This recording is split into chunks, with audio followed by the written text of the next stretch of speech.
Magandang araw sa inyo mga katokers, mga katoshis, mga katokis. Welcome na naman po tayo sa ating vlog ngayong araw na ito dito sa Talking Toshi TV. Yes! Alright, katatapos lamang po ng ating laro. Game number 5 sa pagitan ng San Miguel Beermen at ng Magnolia Hotshots. Nanalo po ang San Miguel Beermen sa score na 108-98. 10 po ang lamang nila sa Magnolia Hotshots. Okay, kwentuhan lang muna tayo, no?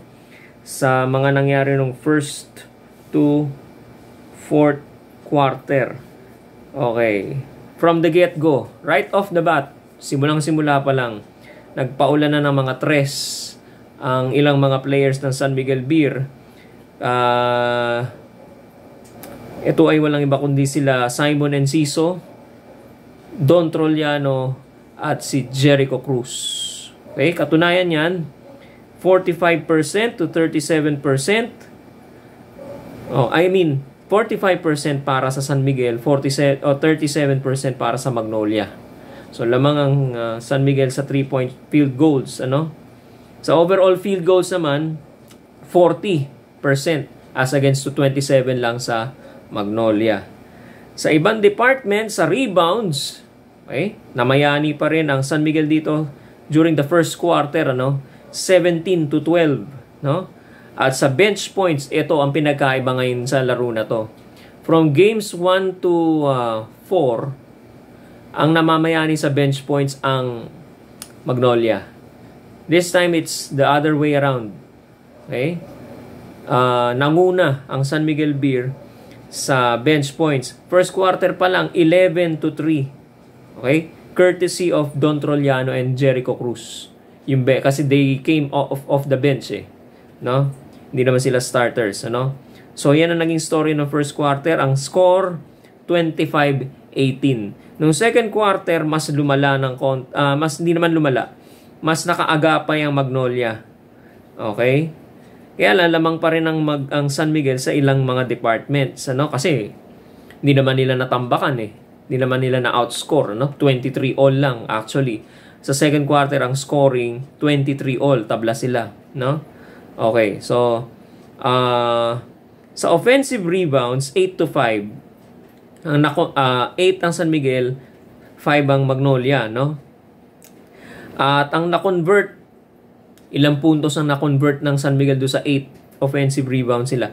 13 points as against 9 lang sa Magnolia. Napakalaking puntos nun, ano? Okay. Okay, pagdating naman sa bench points, ano, second quarter pa rin tayo. Lamang pa rin na San Miguel, 18-11. Okay?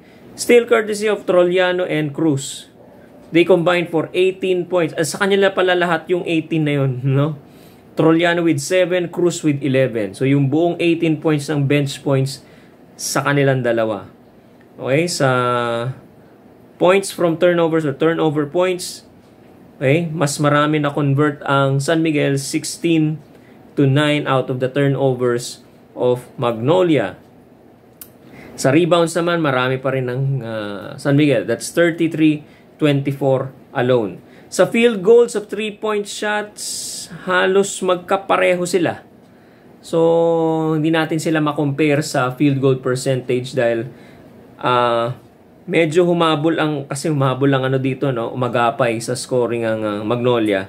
So sa 3-point shootout or sa 3-point field 3-point percentage, medyo tumangat sila. 38% sa Magnolia, 36% sa San Miguel. Okay, pero yung field goal nila overall, pareho lang sila, almost the same. No? Okay. Nung third and fourth quarter, ito, pareho lang ang kwento nito. Okay? Third quarter, it's a Jericho Cruz quarter. Dito na nagbuhos ng punto si Jericho Cruz, no? Ended up with 30 points, 30 points. So yung 30 points na yun, nakakontribute to sa bench points ng San Miguel Beer, ano? Mamaya titingnan natin yan. Okay. Sa fourth quarter, the same, ano? Okay, same what do you call this? Same story, ano? They held on to their lead. Medyo nakakahabol-habol ang Magnolia pero nakakalayo rin, no? Ano siya? Game of spurts, game of runs, mini runs. Tatakbo, lalamang ang San Miguel, hahabulin, didikit. Tapos i-score na naman ng malaki ang ang San Miguel, parang habulan, game of runs and spurts, no? All right. Eto, no? Sige, tingnan natin sandali ito. Meron ako napansin doon sa laro ng San Miguel, ano? Iba ang laro ni Boatwright ngayon, ano? Bagamat dinedepensahan pa rin nitong si Tyler Bay, itong si Boatwright. Ang ginagawa ni Boatwright ngayon, lumalabas siya. Okay? Lumalabas siya para itong si Bay sumunod sa kanya. Okay? Mawawala ng defensive threat na malaki doon sa loob. Luluwag ngayon yung loob. Makakapasok ngayon yung mga maliliit, makakadrive sa loob. With the likes of Jericho Cruz, CJ Perez. Well, CJ Perez medyo mababa ngayon ang performance, ano? Pero nakakapasok siya sa loob, ano? Ayun. So, gano'n ang ginagawa niya. And sa opensa pa, isa pa, no? Alam niya kasi didepensahan siya sa tres, no? Okay. So, didepensahan mo ako sa tres, hindi mo ako patitirahin sa tres. Ginagawa niya, pumoposte ngayon siya. Marami siyang poste kanina, no? Down low, ano? Low post play. Yan ang ginawa kanina ni Boatwright, no? Ayan. So, medyo nagkaroon na ngayon ng adjustments or change in the game of Boatwright, ano? Ayan. Yun ang mga napansin ko kanina, no? Okay. Sa mga statistics tayo, okay? Field goal percentage, 3-point percentage, and free throw percentage. Free throw, no? Halos pare-pareho sila. Okay? So, kaya exciting yung game no? Habol, lamang, habol, lamang. Katunayan yan is pareho sila ng field goal percentage, no? Ang nagkatalo lang is talagang sa rebounds, wherein talagang Junmar Fajardo lording it over, okay? Ended up with 15 rebounds, okay? Overall, sa team rebounds, San Miguel 52, Magnolia 47. Okay. Anim doon sa 15 rebounds si Junmar Fajardo ay offensive rebounds. Okay? Yan, offensive rebounds. Okay. Sa steals. Okay. Sa steals, 12 ang San Miguel, Magnolia 8. Okay? Courtesy of the defensive steals of Cruz, Ross, and Perez. Okay? Yan. Okay, dito naman sa turnovers, ito ang dahilan bakit medyo nakakaagapay o nakakasalo o nakakahabol ang Magnolia, no? Sa San Miguel, no? Bagamat mas konti ang turnovers ng San Miguel, 15 sa San Miguel, mas marami ang turnovers ng Magnolia, which is bad, no? 21. Okay?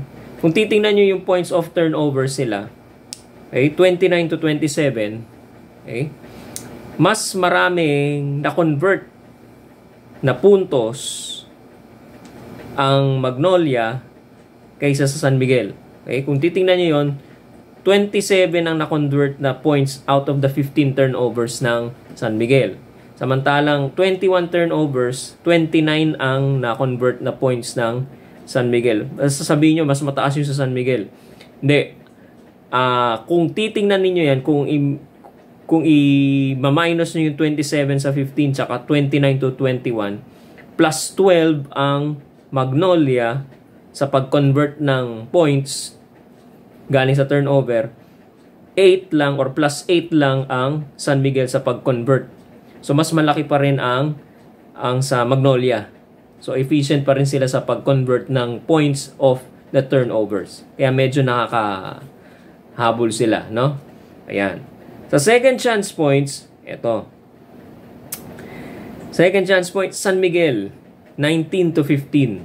Okay? Bakit sila nakakakuha ng second chance points? Yung galing sa offensive rebounds. Alam niyo naman, si Junmar Fajardo ang nangunguna dyan sa pag-rebounds, ano? Sabi ko nga sa inyo kanina, 6 dun sa 18 offensive rebounds ng San Miguel sa kanya. Okay? So, 18-11 ang offensive rebound story natin. Okay? So, lamang ang San Miguel dun sa offensive rebounds. Then, converting the 18 rebounds, offensive rebounds sa second chance points, 19 to 15. Okay? So, yan. Bench points, ito ang pagkakaiba. Sabi ko nga sa inyo, iba ang kwento ngayon. This time, ang San Miguel naman ang mataas sa bench points, hindi katulad ng first 4 games. Sinalo ng bench ang puntusan sa Magnolia, no? Pero ngayon, San Miguel naman ang nanguna, no? Courtesy of Jericho Cruz. Okay? You have 44 bench points for San Miguel, 25 lang sa Magnolia. Okay? Out of the 44, 30 points ang kay Jericho Cruz. Let us also give credit to Don Troliano with 10. Okay? So, yung 40 sa kanilang dalawa. Okay? Dalawang tao lang yun. Ano? And Jericho Cruz did a good job tonight. Ano? Kasi pinuno niya yung scoring ng bench, ng starters. Namely, no, si Marshall Lassiter at saka si CJ Perez. Marshall Lassiter only ended up with 2 points and CJ Perez with 8 points. So, single digit. So, buti na lang may sumalba sa kanila si Jericho Cruz yun. Okay? Kasi pagka hindi mo ma-score ang starters, yari ang San Miguel dyan. Okay? Yari ang San Miguel dyan. Hindi sila mananalo. Buti na lang sinalo sila ng bench. No? Si Jericho Cruz yun. And Don Troliano na rin. Ano? Sa fast break points, medyo ito, isa pang alas ng Magnolia to. No? Takbo sila ng takbo. Okay? Magnolia with 22 fast break points and San Miguel with only 13 fast break points. Kaya medyo nakakahabol sila per quarter. Okay? Kasi kung titingnan nyo per quarter, balikan lang natin. 25 to 18 ng first quarter. Nung second quarter, tabla sila. 23 all. Okay? Bakit ganon? Nakakahabol ng konti nakakaagapay ka ng konti ang Magnolia because of the points of turnovers at saka sa fast break points. Okay? Now, on third quarter, ganun din. Isa lang ang lamang. 28 to 27. 28 ang San Miguel, Magnolia 27. And with the fourth quarter, same lang din. 2 points lang din ang lamang ng San Miguel. 32 to 30. Okay? Kaya lang, ang gusto kong i-emphasize dito, well, isama na natin doon sa points to consider natin. Unahin na muna natin ito sa performance ni Simon Enciso. Ended up with 15 points. Wala yata siyang 2 points na ipinasok or layup. Puro tres to no? Hindi ko lang nakita yung stats kung saan niya nakot itong 15 points. Pero palagay ko lahat to 5 tres to, no? Kung hindi ako nagkakamali. Okay? Magandang move ito ni Coach George Gallen. Imbes na ang gawin mong starter is si Chris Ross. Yun, So, instead of Chris Ross, they used Simon Enciso. At Simon Enciso delivered, no? Okay. Magnolia's offensive rebound and second chance points. Doon sila mag-duel, no? Isa sa mga factors na medyo nakakasabay sila pero rito medyo mahina sila rito, sa offensive rebounds and second chance points, Pumesto sila ng maganda doon sa sa rebounding area. Well, kung nandun si Junmar Fajardo, medyo mahihirapan ka nga doon, ano? Bababa ang percentage or ng numbers mo sa rebounds, ano, and second chance points as well, ano? I want to emphasize yung importance of starting strong. Sa first quarter pa lang, dapat malakas na ang dating ninyo, no? Bakit? Tingnan nyo balikan natin tong quarter scoring. Okay? Yung 2, 3, 4, yung second, third, and fourth quarter, halos pantay lang. Yung second quarter, walang lamang. Third quarter, isa ang lamang. Fourth quarter, 3 ang lamang. Kung hindi tinambakan ng San Miguel ang Magnolia nung first quarter, 25-18, yun ang pinakamalaking lamang, no? Malamang medyo nasilat pa ang San Miguel dyan. Alam nyo ang strength ng Magnolia, ano yan, no? Bubulagain ka yan sa scoring, ano? Okay? They start with their defense, tapos saka sila i-score, tatakbuhan kanila. They will use their yung 3 guards nila, no?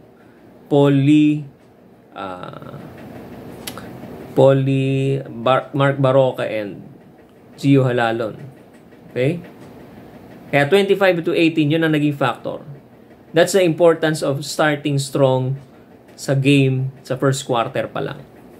May investment ka na para kung sakaling medyo magkadikitan sa second, third, fourth quarter, meron kang investment yung first quarter mo.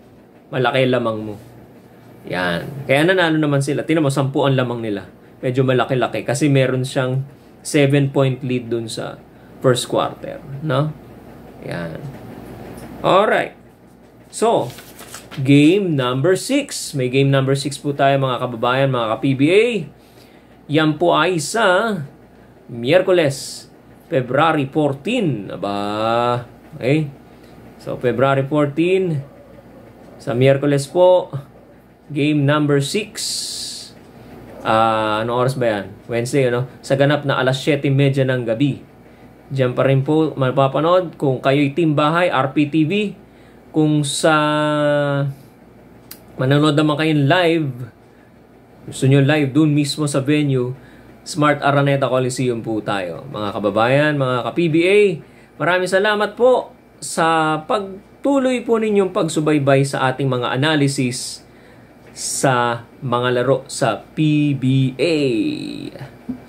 Mag-subscribe po tayo mga kababayan. Hihikayat ko po kayo mag-subscribe sa ating YouTube channel. Subscribe na po tayo.